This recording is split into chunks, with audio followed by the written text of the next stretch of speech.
Hey Tashi, I hear you like to get on the counters. In this video, I'm going to go over how you can stop your dog from what we like to refer to as countersurfing. So I'm going to describe this instead of showing it because it'll just be easier for than demonstrating. So what you want to do, and this is going to sound like a MacGyver episode, you're going to go get a spaghetti colander, about an aluminum one. Okay. Then you're going to get about 6 or 8 empty soda cans, a piece of string about 2 feet long, and a bagel. Sounds like a MacGyver episode. I said this to one client. She's like, "Are you messing with me?" I'm like, "No, it doesn't sound like a MacGyver episode." She was like, "MacGyver was my ex-husband." So, the actor. So basically what you want to do is you grab the spaghetti colander, you put it at the edge of your counter, you fill it up with the empty soda can. Some people put some silverware in it as well. Tie the string of the spaghetti colander, tie the other end to the bagel. Only do this when you're in the next room. So the kitchen's right there. So we do that and then put it in there and come and sit in here, leave the gate open. She'll come by and do a sniff by. And then she'll come back and she'll grab it. When she grabs it, she's going to pull those cannons down on the floor, and it's going to make a loud calamity. Yep. She's going to hear it. She's going to spook her and come in here. Don't say a word to her.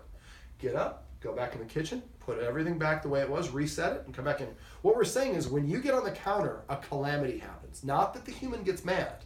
And that's what most people do, and then the dog doesn't get on the counter when the humans are there. But as soon as the human leaves, they're there. So what I would do, because we're in Southern California, even though it's cold this time of year, sit.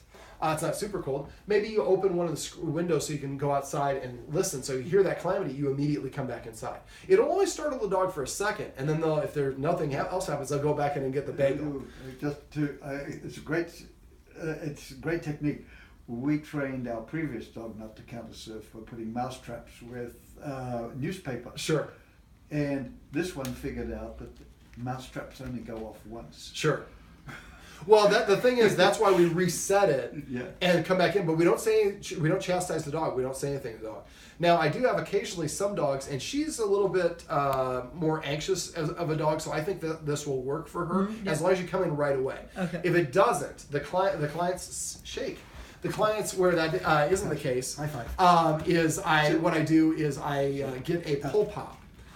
Now, pull pops are a little firecracker that you have string on both sides, and you pull it, and they make an explosion. Yep. So for dogs that this counter-surfing technique doesn't work, what I do is I get a brick or something heavy, I tie a string to the string, and then put it down on the counter. I put a piece of aluminum foil underneath it, so that because it's going to explode, it'll make burn your counter. And only do this obviously when you're home. But this time when the dog pulls it, it makes an explosion, which is a stronger retort, which will stop most dogs. Now, some dogs won't go in the kitchen for a day or two afterwards. This is a negative reinforcer. But the whole point is it's a self-rewarding behavior. Every time I jump on the counter, I get chocolate, I get bread, I get something I get to eat, and that's a reward for me. Yeah, that's true. Yeah. So this way, every time I get on the counter, there's a negative that happens. Now, I wouldn't exclusively just do it in the kitchen, even though that's more of a problem. I would also do it in here and do it on this table. And you're going to need to change your target from a bagel to a pizza crust or a bone or something like that. Bone should never be cooked that you give to dogs. And you also might need to change the aluminum colander to something else because that's a silver thing. I'm not going to go to I know that one. She's that's a trap. And she's a really smart dog, so she'll figure that out pretty quickly. She'll figure that out so fast. But the idea is if this happens 3, 4, 10 times consistently, after a while she's like, I'm not going on the counter. When I go on the counter, something bad happens. So this is how you can, this is a technique that you can use to stop your dog from what we like to refer to as countersurfing, right? Sit.